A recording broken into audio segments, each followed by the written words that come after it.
어떤 사람이 주께 와서 이르되 선생님이여 내가 무슨 선한 일을 하여야 영생을 얻으리이까? 예수께서 이르시되 어찌하여 선한 일을 내게 묻느냐? 선한 이는 오직 한 분이시니라. 내가 생명에 들어가려면 계명들을 지키라. 이르되 어느 계명이오니까? 예수께서 이르시되 살인하지 말라, 간음하지 말라, 도둑질하지 말라, 거짓 증언하지 말라, 내 부모를 공경하라, 내 이웃을 내 자신과 같이 사랑하라 하신 것이니라. 그 청년이 이르되 이 모든 것을 내가 지켰사온데 아직도 무엇이 부족하나이까? 예수께서 이르시되 내가 온전하고자 할진대 가서 내 소유를 팔아 가난한 자들에게 주라. 그리하면 하늘에서 보화가 내게 있으리라. 그리고 와서 나를 따르라 하시니 그 청년이 재물이 많음으로 이 말씀을 듣고 근심하며 가니라. 아멘. 오늘 전 여러분과 함께 이 마태복음 19장 말씀을 가지고 함께 나눌 설교의 제목은 영생을 누리는 삶입니다. 우리 찬양 중에 복음성가 중에 혹시 왜 나만 겪는 고난이냐고 찬양 아십니까? 왜 나만 겪는 고난이냐고 많은 분들이 이 찬양을 좋아하시고 따라 부릅니다. 근데 이 찬양을 좋아하는 가장 큰 이유 중 하나가 아마도 그 앞에 있는 것 같습니다. 왜 나만 겪냐? 그죠? 고난은 다 있지만 다른 사람도 고난 있는 거 나도 알지만 근데 왜 하필 이 고난 나만 겪냐라고 우리는 질문을 많이 합니다. 이 질문을 통해서 우리가 알 수 있는 것처럼 사실 고난 자체보다 사람을 더 힘들게 만든 것은 그 고난에 대한 이유를 모를 때입니다. 우리가 그 고난에 대한 이유를 안다면 아니면 이 고난이 끝나는 것을 끝난 이후에 우리에게 주어진 어떠한 보상을 안다면 사실 고난이 그렇게 힘들지가 않습니다.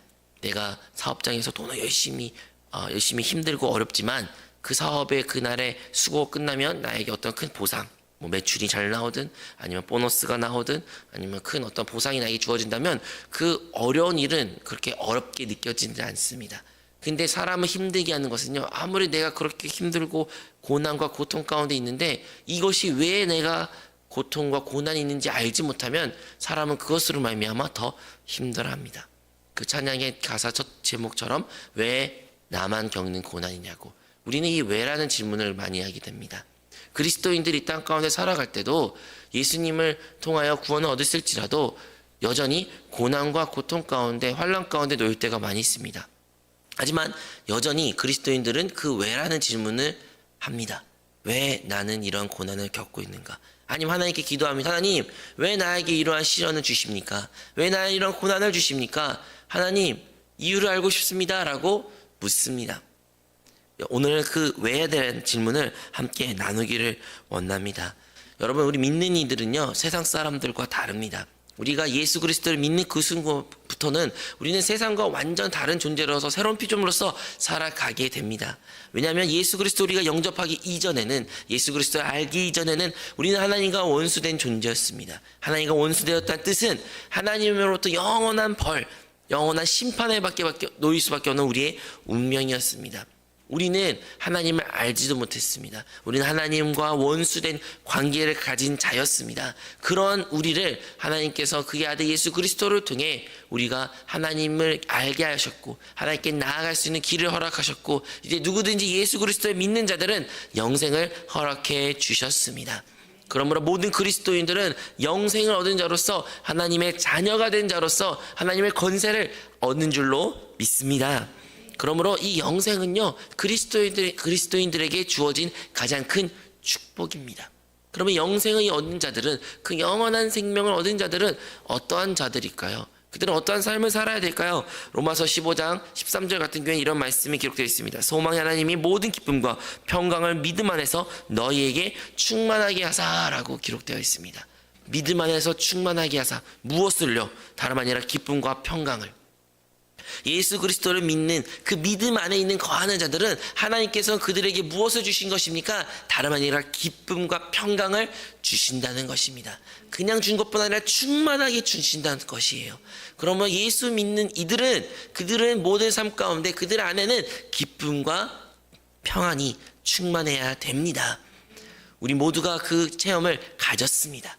우리도 예수 그리스도를 영접했을 때 진짜 그 하나님의 아들이 나와 함께 계시고 나에게 영생을 주셨다는 그것을 깨달은 순간 우리는 이전에 경험하지 못했던 기쁨과 평강으로 충만했습니다. 하지만 우리가 시간이 지나고 삶을 살아가며 신앙의 생활에 연수가 길어지고 또한 우리의 삶 가운데 고난과 고통이 닥쳐올 때 우리는 이 기쁨을, 이 평강을 잃을 때가 많습니다. 기쁨보다는 불평과 슬픔과 아픔이 있고 평강보다는 불안과 초조와 염려와 걱정 근심을 가지며 살아갈 때가 많습니다. 영생의 그 기쁨을, 영생의 그 평강을 우리가 누리지 못하고 때로는 잃고 살아갈 때가 많이 있는 것입니다. 그러므로 믿는 이들은 항상 그 영생에 대한 그 누림을 항상 가져야 되는데 우리가 그것을 잃게 된다면 우리는 다시 한번 그 영생의 기쁨을, 영생의 그 평안을 다시 회복해야 될 줄로 믿습니다.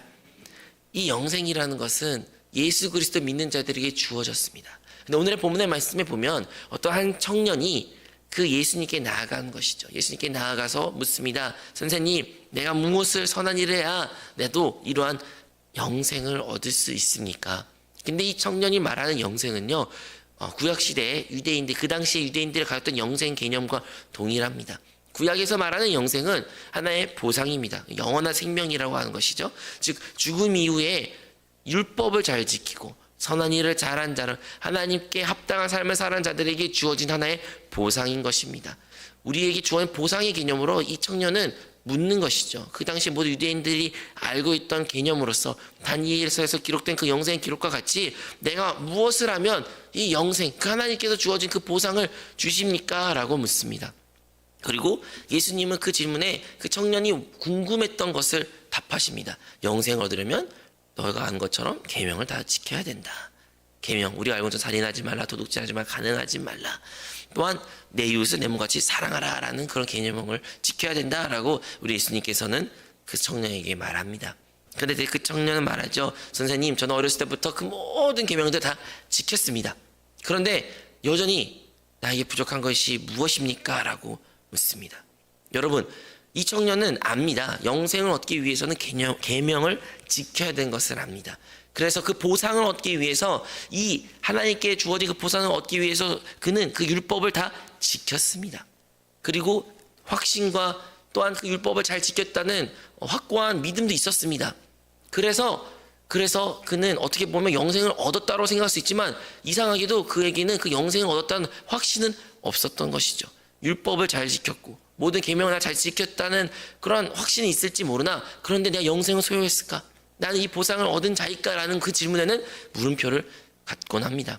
그러니 예수님께 나왔겠죠. 그래서 예수님께 또 묻는 것입니다. 선생님, 영생을 얻기 위해서, 그리고 내가 무엇을 더하여야 영생을 얻을 수 있습니까? 네, 우리 예수님이 말씀하십니다. 너에게 딱 한 가지가 부족하다. 그것은 너가 가진 모든 소유를 팔고 가난한 자들에게 다 나눠주고, 그리고 너는 나를 따르라. 나를 따르라. 그런데 오늘 마지막 22절에 기록된 것처럼 그 청년이 무엇이 많았다는 거예요? 재물이 많았다는 거예요. 부자였어요.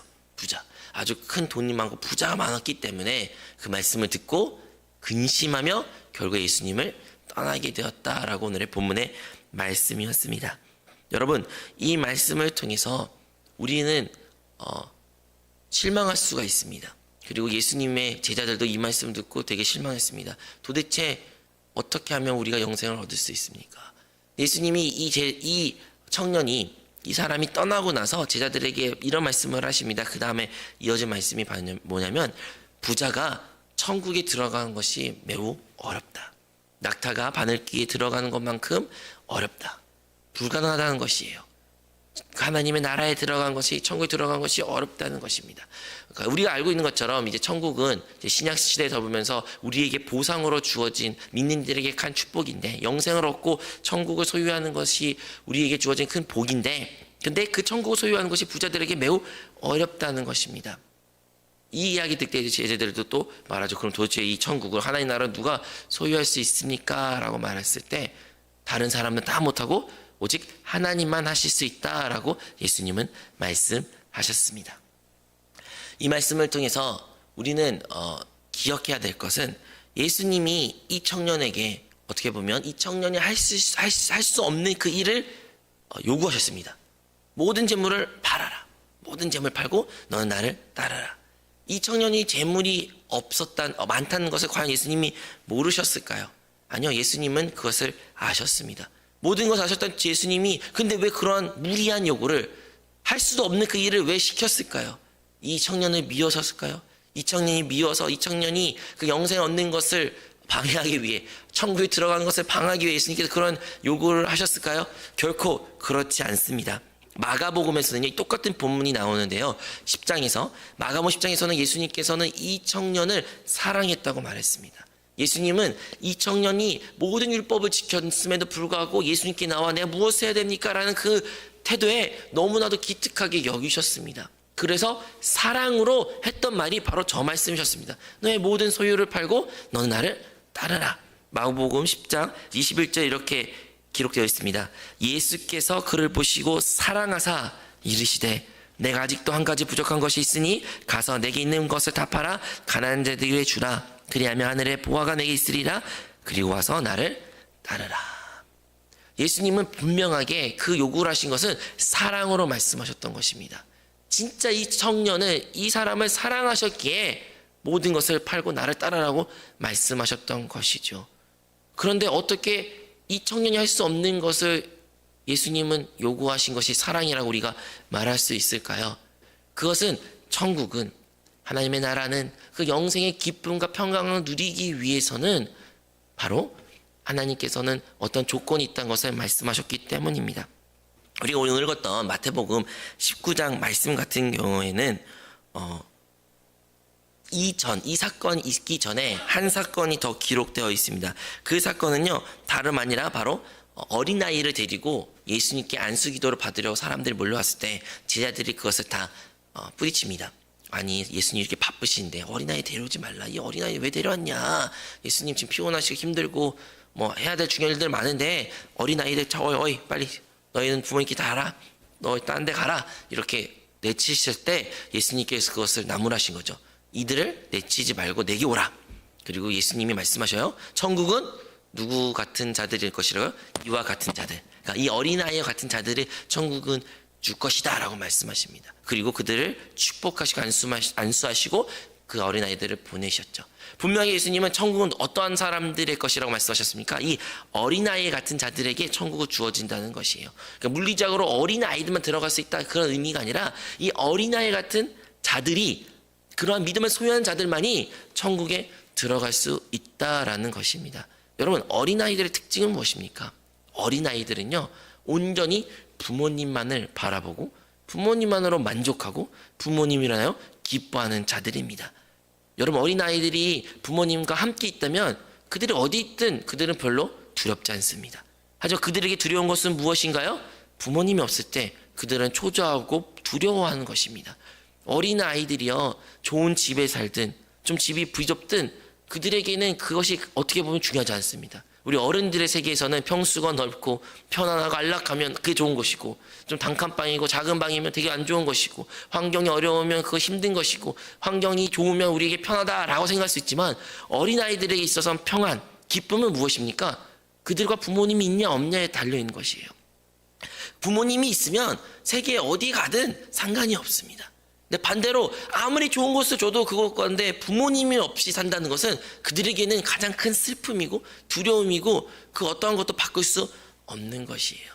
하나님께서 하나님의 그 자녀들에게 그 천국에 들어갈 수 있는 보상을 주어진 자들은 어떠한 삶을 살아야 되느냐? 바로 이 어린아이 같은 삶을 살아야 된다는 것입니다. 내가 아버지 없이는 결코 어디도 가지 않고, 아버지가 없으면 아버지 뜻대로 행하지 않으면 아무것도 하지 않겠다라는 그러한 삶의 자세. 나의 기쁨의 원천은, 나의 기쁨은 어디서 비롯되냐? 아버지로부터, 나의 하나 참된 아버지로부터 비롯된다는 그러한 삶의 태도가 바로 우리가 지녀되는 삶의 모습이란 것입니다. 또한 그러면 고난과 고통 가운데 있을 때 우리는 어떠한 삶의 태도를 가져야 되냐? 이 어린아이 같은 삶의 태도를 가져야 된다는 것이에요. 어린아이가 예를 들어 먹을 것이 없습니다. 배고픕니다. 그러면 무엇을 합니까? 과연 밭에 나가서 농사를 짓나요? 어린아이들이 가가지고 아르바이트를 하나요? 아니에요. 어린아이들은 그러니 결코 안 합니다. 무엇을 합니까? 부모님께 와가지고 밥을 달라는 거예요. 뭐 엄마든 아빠든 밥 주세요. 배고파요. 나 이거 먹고 싶어요. 라고 말합니다.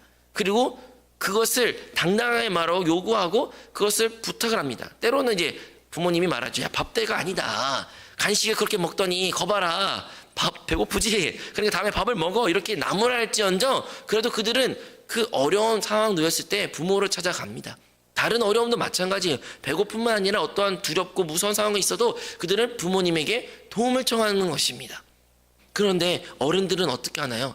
그들은 처음에 어려운 거 배고픔이 있으면 스스로 하려고 노력합니다. 어떻게 하면 내가 할 수 있어? 내가 무엇을 해야 될까? 이것을 해야지, 저것을 해야지, 이 방법 써야지, 저 방법을 써야지. 못하면 왜 이렇게 못했을까? 낙심하고 실망하고 좌절합니다. 근데 어린아이들은 결코 그렇지 않아요. 그들은 실망하지도 않고 좌절하지도 않고 낙심에 빠지지도 않습니다. 무엇을 합니까? 그냥 단순하게 그의 부모님에게, 그의 아버지에게 나아가 말하고 구하는 것뿐입니다. 그때 그 구하는 것을 어떠한 상태로 구합니까? 주실 것이란 믿음을 가지고 구하는 거예요. 어린아이들은요, 나의 부모님 과연 주실까? 안 주실까? 의심하지는 않아요. 당연히 주시죠. 다만 언제 주실지의 차이뿐이지 내가 요구하면 나의 부모님은 반드시 나의 필요를 채워주신다는 그 믿음을 가지고 당당하게 그 부모에게 묻습니다. 그 어린아이는요, 낯선 아저씨한테 그렇게 부탁하지 않아요. 모르는 사람 지나가는 엄마, 아줌마나 아저씨한테 부탁하지 않습니다. 그들은 그들에게 부탁해도 그러한 담대함이 없습니다. 하지만 자기 부모에게는 그들은 당당하게 부탁하고 요구하고 도움을 구합니다. 이것이 바로 어린아이들의 믿음 생활의 모습이에요. 그리고 천국은 이와 같은 자들을 누리는 것입니다. 제가 한 경험을 해봤는데, 어린아이들이 이제 예를 들어 수영장과 부모님과 함께 갔습니다. 부모님과 함께 수영장을 갔는데, 이 어린아이가, 여러분 이제 미취학 학생이라고 하는데, 미취학 학생들 어린아이가 이제 튜브를 껴야 될 거 아니에요. 튜브를 끼고 다 이렇게 구명조끼도 메고 이제 수영장 안으로 들어가야 되는데, 수영장이 깊습니다. 그러니 무섭죠. 그런데 이제 부모님이 말합니다. 무서워하지 말라.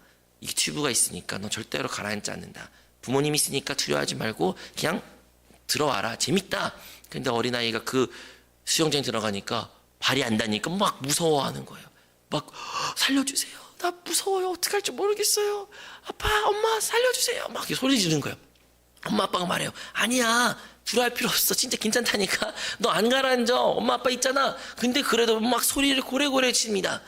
근데 그 모습이 그냥 하루만 끝난 것이 아니라 그 다음날에도 그렇게 그러고 또 그 셋째 날에도 그렇게 막 수영장에 그 물에 들어가고 싶지 않은 거예요. 들어가면 막 소리를 지르는 거예요. 그 아이는 어떻게 무엇을 원하냐? 그냥 얕은 물, 정말로 어떻게 보면 구명조끼도 필요 없는 그런 물에만 놀려고 막 하는데, 부모님은 알잖아요. 그러한 곳에 노는 것보다 이렇게 둥둥 뜨는 그 기분이 얼마나 더 재밌고 즐거운지 알기 때문에 끝없이 그 물 깊은 곳을 안내하고 또 시도하고 또 해봐라, 또 한번 해봐라, 믿어봐라, 아빠가 엄마가 있잖냐, 또 수영해봐라 시도하는데, 마지막 한 네 번째 된 날에 또 한번 그 시도했을 때 그 아이가 다시 한번 부모님 말을 믿고 그 수영장 물에 들어가고 진짜 온전히 신뢰하고 둥실둥실 뛰었을 때 너무나도 재밌다는 거예요. 그 수영장의 기쁨을 누린 순간 다시는 그 얕은 물에 놀지 않는 것을 제가 보았습니다. 여러분, 우리가 이 세상이라는 큰 바다 같은 인생을 우리가 살아가고 있습니다. 세상이 바다 같은 인생을 우리가 항해한다라는 표현도 하는데, 이 세상 가운데 우리가 살아갈 때 우리는 염려, 걱정, 근심이 많습니다. 내가 이 세상 가운데서 문제로 인하여 가라앉으면 어떡할까? 이거로 말미암아 내가 죽을 것 같은 고난 가운데 있다라고 때로는 생각합니다. 그런데요, 우리는 예수 그리스도를 믿을 때 하나님 아버지가 이제 우리에게 영생을 주심으로 말미암아 그 예수 그리스도의 영원한 구원, 영원한 구속함을 우리에게 허락해 주셨습니다. 우리 이 땅 가운데는 결코 하나님 안에 있는 자들은 멸망이 없습니다. 우리에게는 영생밖에 없는 삶을 살아갑니다. 예수님으로 믿음으로 말미암아 그 예수 그리스도의 십자가와 죽으심과 부활과 이제 보혜사 성령으로 말미암아 우리는 이 땅 가운데 결코 가라앉을 수 없는 인생을 살아갑니다. 그럼에도 불구하고 우리는 두려워하죠. 우리는 살려달라고 하나님 막 고래고래 소리 짓으면 하나님 살려주세요. 나 빠질 것 같아요. 죽을 것 같아요. 하나님은 말합니다. 너 빠지지 않는다. 너 절대 죽지 않는다. 내가 항상 너와 함께 있지 않느냐. 내가 너에게 예수 그리스도라는 구원의 큰 구명조끼 같은 걸 허락했는데 빠지지 못하는데 구원을 하였는데 왜 두려워하느냐라고 말하지만 우린 여전히 두렵다고 무섭다고 살려달라고 고래고래 지릅니다. 그럼에도 불구하고 그 아이가 했던 일, 끝까지 하나님 아버지를 부르었던 그 하나님 아버지를 구했고 아버지 도움을 요청했던 그 아이와 같이 우리 또한 끝까지 하나님을 그냥 신뢰하고 부르짖고 구하게 된다면 하나님께서는 인내심이 많으시고 신실하사 우리의 끊임없이 기다려주시고 우리를 변화시켜 주사 결국에는 우리가 이 세상 가운데 나의 힘으로 하는 것이 아니구나. 하나님께서 그 모든 것을 이루셨구나. 나는 그냥 온전히 주님만을 신뢰하고 말씀에 순종하면 되구나 라고 누렸을 때 우리 이 세상 가운데 구원을 체험하게 됩니다. 오늘의 본문의 말씀, 왜 주님께서는 이 청년에게 이룰 수 없는 이러한 큰 요구를 하셨을까요? 청년 입장에서는 왜 자기에는 이런 고난을 허락하셨을까요? 그것은 그 청년이 자기가 스스로 할 수 없음을 깨닫기 위한 것입니다. 결코 구원은, 영생은, 천국 보상은 우리의 힘으로 스스로 할 수 있는 일이 아닙니다. 우리의 힘으로 할 수가 없습니다. 우리가 어떠한 선을 행한다고 해서 율법을 지킨다고 해서 우리가 얻어진 것이 아니란 것을 주님께서는 알기 원하셨습니다. 물론 의지력 강한 사람은 율법의 계명을 잘 지킨 사람들 있을 수 있죠. 그럼에도 불구하고 주님께서 그에게 깨닫게 하고 싶은 것은 너가 결코 스스로 할 수가 없다. 결코 이 영생은, 이 천국은, 하나님의 나라에 들어간 일은 우리의 힘으로, 우리의 노력으로, 우리의 자랑으로 되어진 것이 아니라는 것을 깨닫기 위하여 주님께서는 그러한 요구를 그에게 하신 것입니다. 우리의 삶 가운데 적용해 보자면 왜 나만 겪는 고난일까요? 왜 나는 이러한 고난을 겪을 수밖에 없는 것일까요? 그것은 주님께서는 우리가 우리의 힘으로 할 수 없다는 것을 깨닫기 원하는 것입니다. 쉽게 말하면 우리를 깨트리기 위한다라고 말할 수 있죠. 우리를 변화시킨다는 것을 말할 수 있는 것입니다. 왜 변화시켜야 될까요? 왜 우리를 깨트려 갈까요? 그것은 우리 자신을 신뢰한 것이 아닌 그냥 하나님만을 온전히 신뢰하는 하나님의 자녀로 만들기 위한 것입니다. 우리 삶 가운데 고난이 있습니다. 고통 가운데 놓여 있습니다. 낙심하지 마십시오. 하나님께서는 이미 우리의 어떠한 시련과 고난이 있을지라도 우리를 구원하실 수 있는 능한 능력과 권세가 있습니다. 이미 예수 그리스도를 우리의 주심으로 말미암아 우리 거듭남 가운데 주님이 함께 계심으로 말미암아 우리는 두려워할 필요가 없습니다. 하지만 여전히 우리가 두려워하는 것은, 여전히 우리가 하나님 살려주세요 부르짖을 수밖에 없는 것은 여전히 그 문제에 대해서 우리의 힘으로 극복하려는 우리의 모습이 있는 것입니다. 우리가 어떻게 하면, 아니면 내가 어떻게 하면 이 문제를 해결할 수 있을까? 내가 어떻게 하면 이 상황을 내가 회피할 수 있을까라는 염려, 걱정, 근심을 갖는 순간 우리에게는 그 영생의 기쁨과 평강을 잃게 됩니다. 하지만 다시 한번 우리가 그 영생의 기쁨과 평안을 회복하는 길은, 그것은 어린아이와 같이 그냥 다시 한번 하나님 아버지를 정말 나의 참된 아버지로서 신뢰하고 그분을 온전히 바라보고 그분만을 기뻐하고 즐거워하고 그분이 계시면 그것이 곧 천국이요, 그분이 계신 곳 가운데 내 마음이 있고 함께 한다면 우리 안에 다시 한번 그 영생의 기쁨과 평안이 회복됩니다.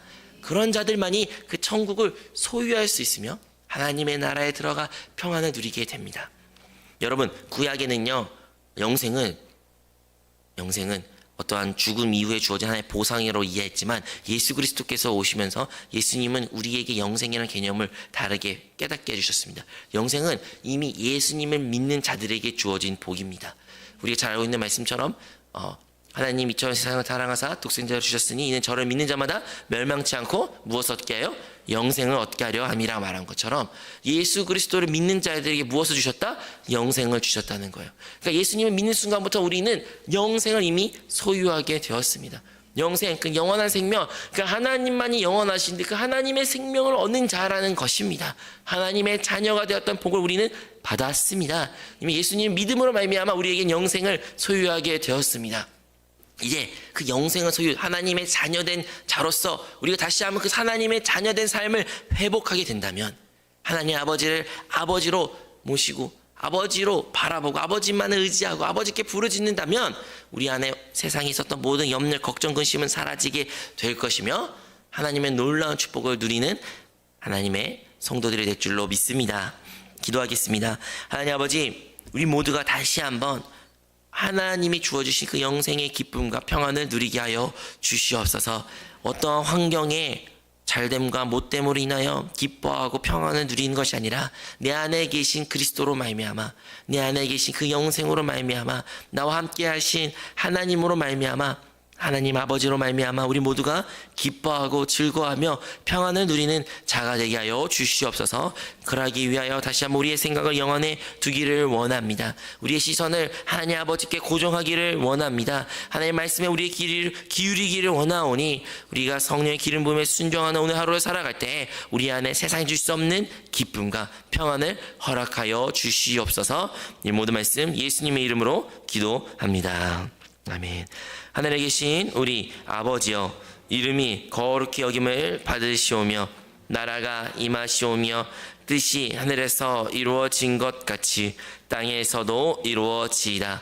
오늘 우리에게 일용할 양식을 주시옵고 우리가 우리에게 죄 지은 자를 사하여 준 것 같이 우리의 죄를 사하여 주시옵고 시험에 들게 하지 마시옵고 다만 악에서 구하시옵소서. 나라와 권세와 영광이 아버지께 영원히 있사옵나이다. 아멘. 할렐루야.